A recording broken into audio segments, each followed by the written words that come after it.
Hello and welcome to episode 151. And we are still having fun of the Veeam community recap, recording on a Wednesday, sneaking it out on a Thursday, but we're going to call it end of the week and Friday. Looks like we're back in regular conditions. You're back from holiday, from break. Madalena, how was your time off? Hey Rick, I'm good. It was actually pretty good to be off. I didn't go anywhere because I got a lot of questions from people, from community members like, hey, did you go on vacation? I was like, no, I had some personal stuff as well to sort out, got some friends coming over. So it was really good overall. Good to be back with the community.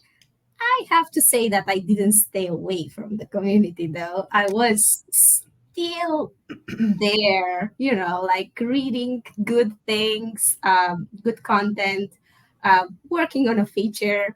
We're gonna talk about that probably later on this year. So yeah, but good. And today, as you can see, I have again my salty vibes t-shirt because I miss already the good weather. I miss being like in the sun. But well, we have a lot of other good things to talk about today. How are you doing before we go I'm, into all that? I'm pretty good. I don't think I've seen the sun since that day when you were here in Ohio. We were like, Oh, what's that? When it was lighting up the conference room. And it's pretty gloomy here all this time since. And I'm going to give you a B plus on your vacation. You did a pretty good job of staying away, but you did sneak in, and I did see like likes, I did see responses, but overall, I'll give you a B plus. You did pretty good. Hey, big life's impact. good. Life's good. I'm home. That's great. I don't have any travel this week. And I should let everybody know we're trying something new on the recording. We're trying a different capture mechanism. Some of you might even recognize it by the text and stuff down below, but we'll see how it goes. We were using Microsoft Teams. I love it. It's super easy, but the quality, I'm trying to do a good job here. So we'll see how this goes. But this is our first time. Now, you say you and Sophia did it for a VMon event with a self capture. Mhm. So all We experienced and did it. professional here. So it's just me trying to figure this out. But what do you say we jump into the community? We got a solid list, eh? Yeah, definitely. We should do that. We have a lot of good content to share. But Yeah. before that, maybe because you were talking about this new tool that we are using, maybe our members can let us know in the comments if they think this is better than Yeah. previously. So that would be helpful for us to make a Yeah. decision. Absolutely. I mean, it's not as good as when the video team does the capture and the Yeah. broadcast for like a V100 show that we'll talk about here in a bit, or the tech bites, but for a self capture, because we do this so frequently all over the place on the schedule, we never, it's just too difficult to get the producers handies, but I can do this on my own and I can do that on my own, but it's just too hard to get the producers on the schedule. So we self capture this and it shows, but we're trying to bring the best quality. Let us know if you like this better. All right, first up is Shane. How you doing, Shane? uh V12.1 hidden features, and if I think correctly, I think this is a candidate for blog of the month if I saw all right. But That's right. yeah, so Shane's got his list, and I love that he's got the link to the what's new. But this is a great post. What kind of sticks out to you here, Maddie? Well, we're going to talk a lot on this one. So, first of all, if you remember, Shane had one last year about V12, where he also shared all the hidden feature that he thought are really valuable and people are not really taking advantage a lot of it. Um, but he actually did a really great job again with this one, the V12.1, with this new release. And yeah, he's talking about four eyes authorization. He calls it a checks and balance feature. And they're the CDP enhancements, basically the ability for the CDP to utilize plan failover and NAS backup browser features, backup retention, compression enhancement. And he's actually sharing as well a post from Michael Paul, where Michael Paul did he ran some tests, and I'm sure we already discussed all that in one of our recap episodes. That was a really good post. And then he talks about another feature, configuration database and files node view and hardened repository SSH access. And I think this is going to be your favorite in all these features, but I'm going to ask you afterward. You have to tell us if this is your favorite or not. But before you tell me that, I want to stop a bit to one of the features in this list. And you might have noticed that I skipped one. Hmm. Do you know which one I skipped? The one I'm looking at now? Let's see. Yes, sir. That's the one. The Veeam V Assistant. So basically, what's that? It's a chatbot you can utilize to help with common issues, tasks, questions related to Veeam products. And it's trained on the technical documentation, Veeam technical documentation, and it should provide accurate answers. I haven't tried it yet. I don't know. Maybe you can tell us if you tried it and how do you find it. But the cool thing about it is like it's also like trained for all languages as far as I know, so this is a really good thing. And it creates both simple and complex you can create both simple and complex inquiries. And why did I skip it? Because I really wanted to discuss on it, because with the whole AI, like acceleration and discussions that like are taking place at all conferences, and I'm sure you agree on that, because all 2023 conferences I've been to, probably 50% of the content was somehow related to AI. And how is this impactful? What the impact that it has on our lives? And I think this is overall a really great feature, like a really fast way of getting your answer, and it reduces the number of support tickets. It's putting less pressure in there on our Veeam support guys. They can focus more on the complex cases. Definitely super efficient. But some people might ask as well, because now I'm going to connect it to the community. Some people might be like, hey, but you have this feature. Maybe some people are going to prefer to just use that tool instead of coming to the community and ask those questions.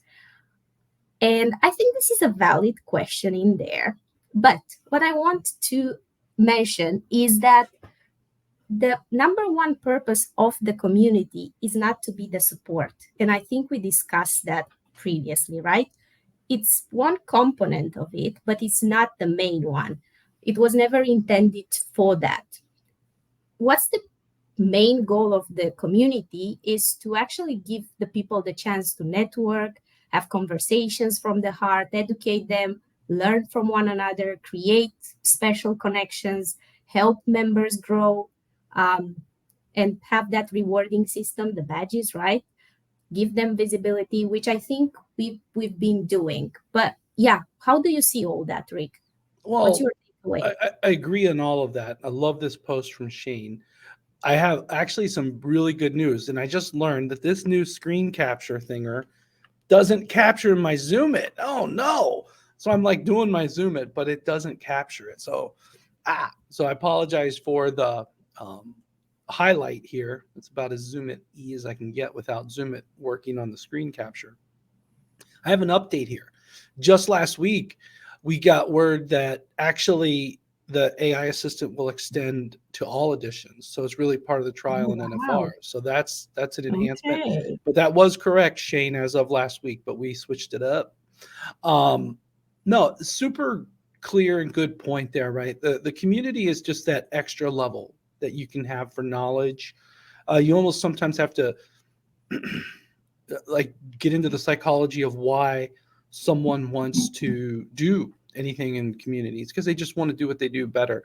They want to learn from other people. That's not something that like a support case would do. It's not going to tell you how other people's experience is going to go. So Shane, this is a great one.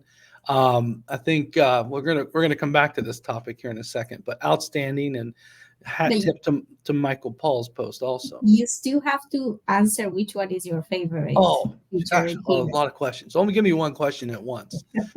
Um, I'm gonna go a little silly or different and go with this one, the 4 eyes off, as my favorite. Okay.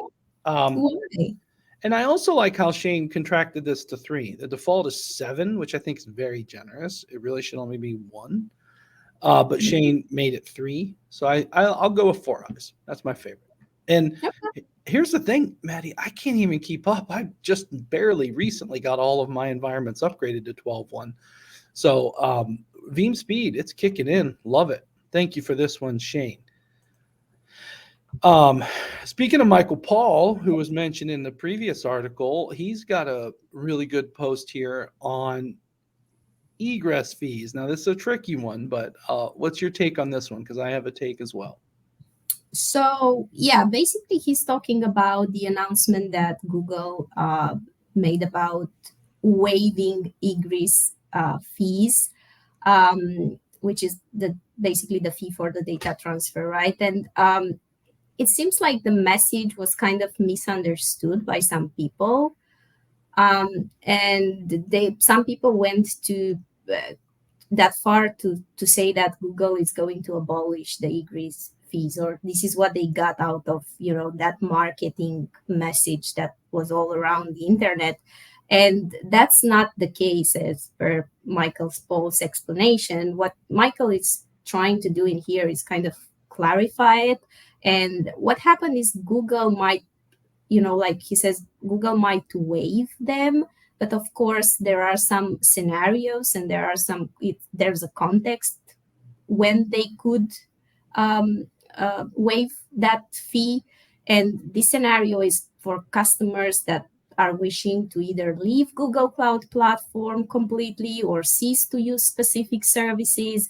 And then Michael Paul is doing a great job in sharing throughout this article some links with really good sources that explains how all this works. So if you want the right information, just check all those links. Just make sure you understand what Google wanted to say if you are using their services. So yeah, thank you for just bringing this and bringing the clarity on this message, Michael.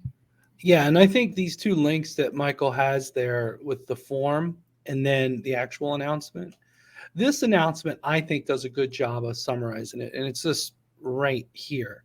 Mm-hmm. If there's an exit of the cloud, there could be a way, and I really get trapped into anything absolutely because it's not my technology, could be a way free network transfer. They didn't use the word egress because that's what the charges are. It's called egress. But here's the deal.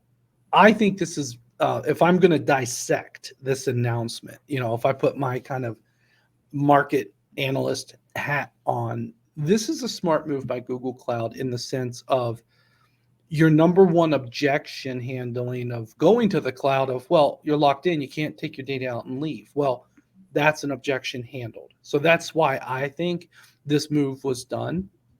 And I love Michael's perspective here. And this is hopefully, Maddie, this is something that you'll see some of the other cloud providers maybe consider, as part of their offering as well, because they get very quickly similar. When one does something, the other 2 consider. It's kind of funny how that works. But thank you for sharing, Michael Paul. I had to learn where the mute button is on this new recorder. It took me a while. All right. Number 3, Emersol. I am Soul. Christian, haven't called your name in a while. I love this post, Maddie. I got a number of opinions, but tell me what caught your eye That's here. great, because I was planning to ask you what your opinion, A or B. So yeah, but so I believe Chris, because he decided to wrote about it, he decided to migrate Veeam configuration database from Microsoft SQL Server to PostgreSQL Server. And let's see what he did and how he did it.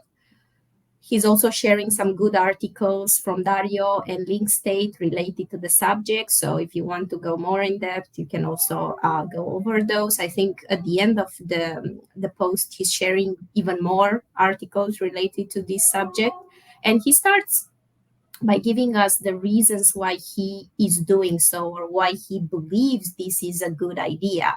And one of the reasons, of course, is cost saving. And I think many people consider this probably number one always, the cost saving, um, especially if the tools are doing more or less the same thing.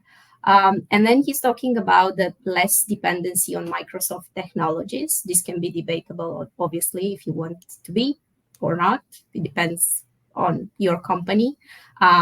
Another one that makes sense to me, a lot of sense, he says, like, if your organization is anticipating significant growth in data volume, migrating to PostgreSQL could provide better scalability and performance. And as always, Chris takes us through a demo. He's a guy of demos. He likes that. I like that, as you know.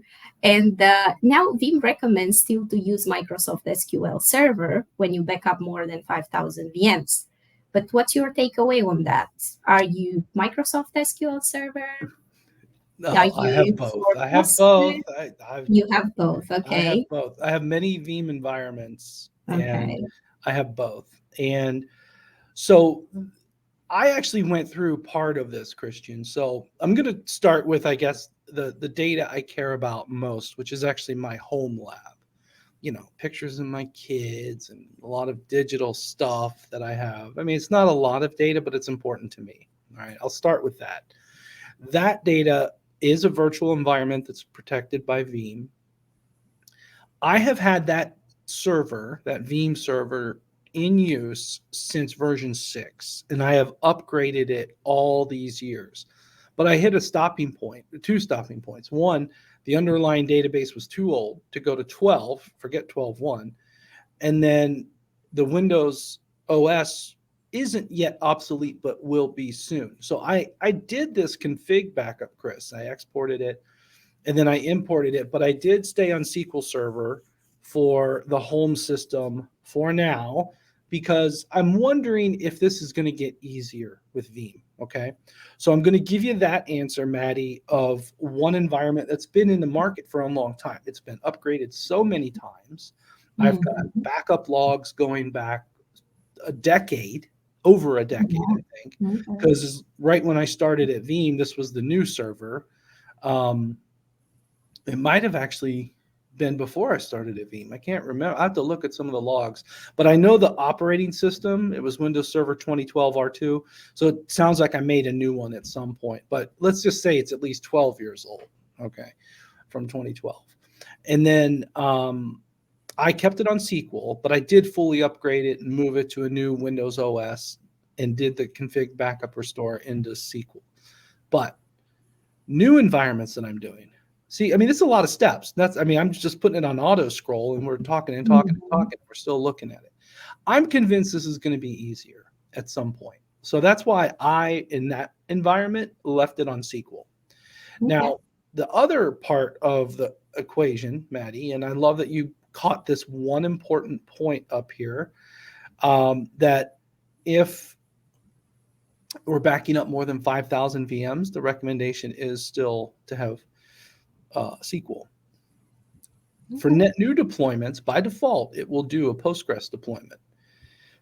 My preference is really what's most efficient Mhm. on an install. And so when I'm doing installs now, I am doing Postgres. The one thing I will highlight about this phenomena here, um, yep, Enterprise Manager. If you're using Enterprise Manager, it has to be matched, meaning if you have enterprise with many Veeam VNR servers, it needs to be SQL or Postgres. Right now, it doesn't mix. That's the other kind of consideration. But I do think if you have test environments, if you're going to, if you have an environment where you prefer Postgres, this would be a good thing to look at because it's really the direction of choice that we were going to give customers. We're not going to fully abandon SQL. I don't have any information to share about that, Mhm. but I do see us investing in Postgres and making it a peer first-class citizen for the database. So Mhm. there's use cases for both, but if someone's in the environment where they're wanting to move to Postgres, Christian, this is an outstanding detailed post. So very, very good job. Great. I think that's very helpful for a lot of people, knowing that they have to actually look into their environment and see their context, and based on that, actually, efficiency and other things, make a decision. And you are not for one or the other, but just like context. There's always discovery. Yeah. If someone asks me, Rick, do you recommend SQL or Postgres? I'm going to come back with probably 2 or 3 other questions to answer that Mhm. first question. This is an area where Veeam is so flexible that it just takes some discovery to get there. But in world defaults net new, I would start with Postgres because I Okay. like what's efficient, unless it's over 5,000 per BNR server. All right, we ready for special department news? We got a bunch, and I added one. First up, we got a KB article for the Microsoft 365 product. In fact, we had some discussions in the community hub about these types of errors and things like that. So this 7A cumulative patch KB 4533 was released last week. I just make sure, you never know. Always check these modified dates, by the way. This is something that I've seen a couple of errors come up with some people, because the way the software as a service space works, these types of patches are going to come quickly. But if you're doing this backup, and more importantly, if you're having these errors, probably a good idea. I checked with Corinne on this, and she said, really, since it's a cumulative patch, it's probably a good idea to install anyways. So even if you're not having these errors, it might be a good idea for the M365 product. All right. Here's the one I snuck in there. Yesterday, our colleague Jay Buff is launching the Veeam Innovation Awards. Did you get to check this out, Maddie?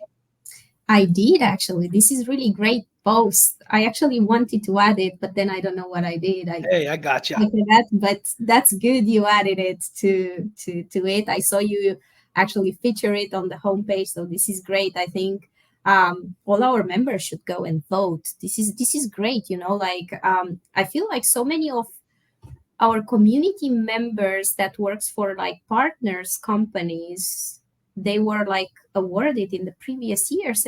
Am I correct? Or Yeah. So let me tell you a little bit of the history here of the Innovation Award. And it's not quite a vote, it's more of a nomination. So if you watching this video, and I mean anyone, you could be a Veeam customer, you could be a Veeam partner. Either one of those personas, there's a track for innovation with Veeam. And the things they're looking for are people that are doing kind of creative things with Veeam products, or using multiple products and things like that. And our partners, especially a lot of our service provider partners, they've done some really compelling things with our products, like just right in the Veeam 100 group, the Opta9 folks are doing some really cool stuff. Ben Young, oh man, that guy's awesome. Just right off the top of my head, there's so many. But if you're a customer and you've built something innovative, a partner or a platform, there's a new category here. So anything built on top of a platform, right? There's just these different angles. The best part is, for the winners, you get to go to Veeam. So that's motivation to apply and nominate yourself, right? It's through February 15th. So we're moving a little quick. We only have a 2-week window here.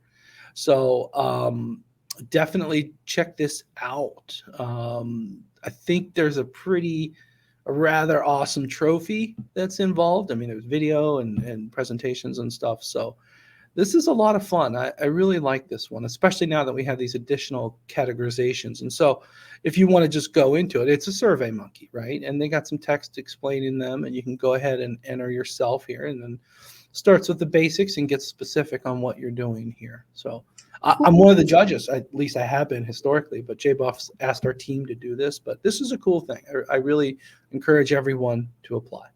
who was the winner last year? Was it Opti9? Well, the only way to find out, Maddie, is let's see, Yeah, Veeam 'cause Innovation Award 2023. Let's see. There we go. So last year's awards were for customer. We had 4 finalists here, and then for okay. partner, so 4 finalists as well. So there we go. It's great. That's nice. Those were awarded. There were really 4 winners. and then 4 partner winners, right? Or win. So it's 4 partners, 4 customers. So it's not only one. Yeah. Yeah. Okay, this is even better, right? Because you It have more is. chances. Yeah. That's great. So I yeah, don't we know if it's can. going to be scoped the same way. I just was pulling Okay. the. Okay. But, Well, if anyone has questions, just probably the best person to ask is there. Just tag in Jason, and Jason can give you more details on it. Like so. he doesn't Uh, look like that always, but that's what the avatar is. I gave him a badge last night. I gave him the webinar presenter because he's done a he few of deserves these. that. Yeah, Jason deserves that. indeed. He's a really good speaker. Indeed. Well, cheers. Thank you, Jason, for posting that on the community hub. Next up, special department, the February Veeam 100 show. Wow, is going to be in Portuguese. Is that right?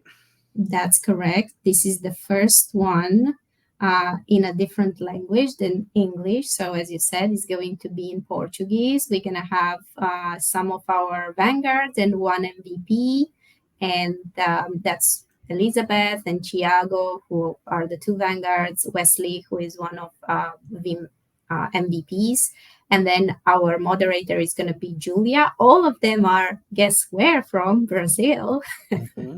So this is going to be streamed only on YouTube. It's not going to be streamed as usually on LinkedIn, Facebook, and YouTube, because usually that's what we do. We stream it on more channels. But I feel like this is a very special project as well, because a bit different from other shows, because these guys put together, like an educational initiative, and what they are, it's more like a user guide, and what they are trying to do is talk to people on challenges that they are facing every day in the backup world. So it's more like tips and tricks for like for your everyday work when it comes to backing up your jobs.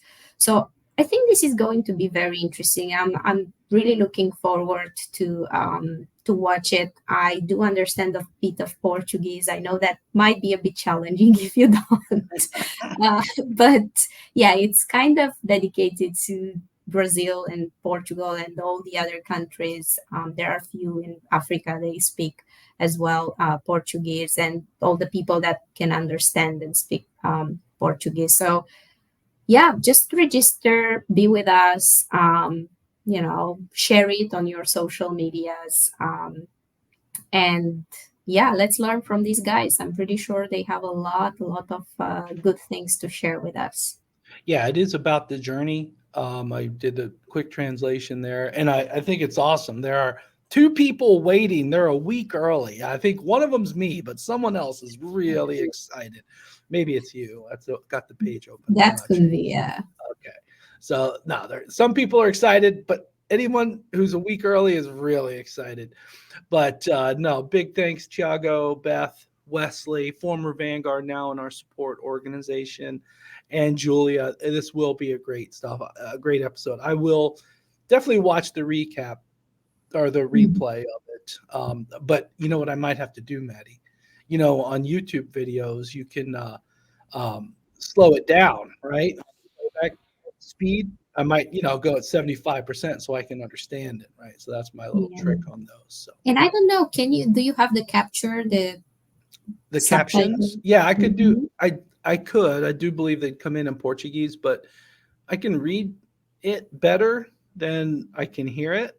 So, but I'm really curious, by the way.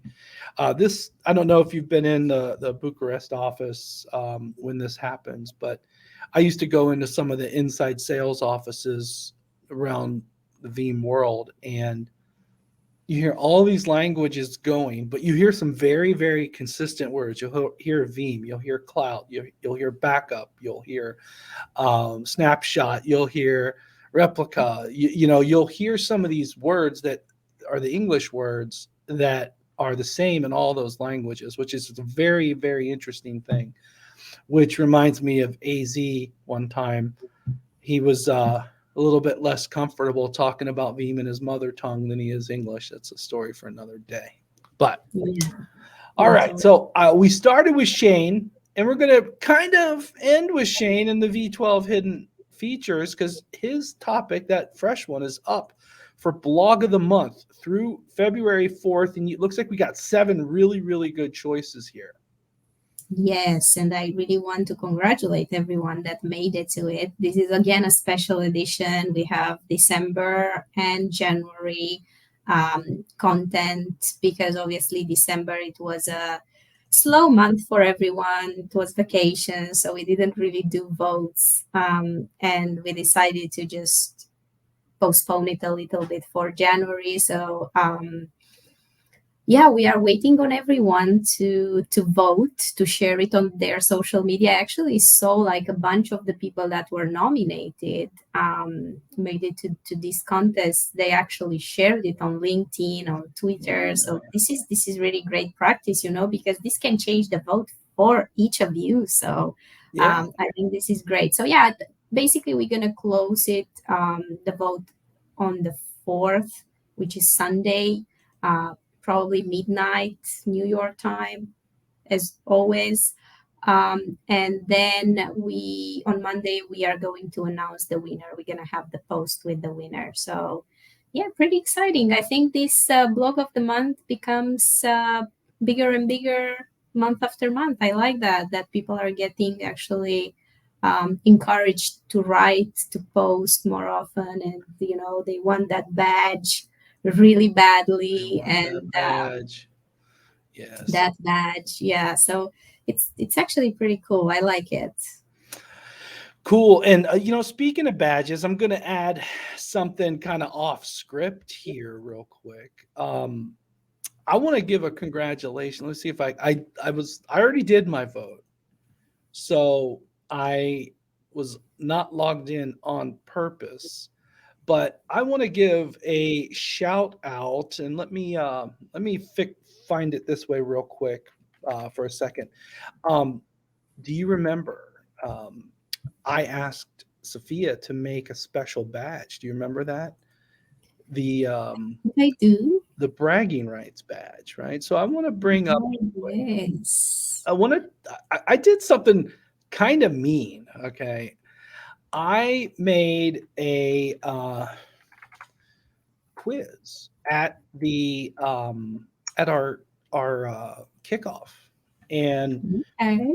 and I made these questions hard. This is new for me as well. So Yeah, guys, I'm really finding out about yeah. all this So right now.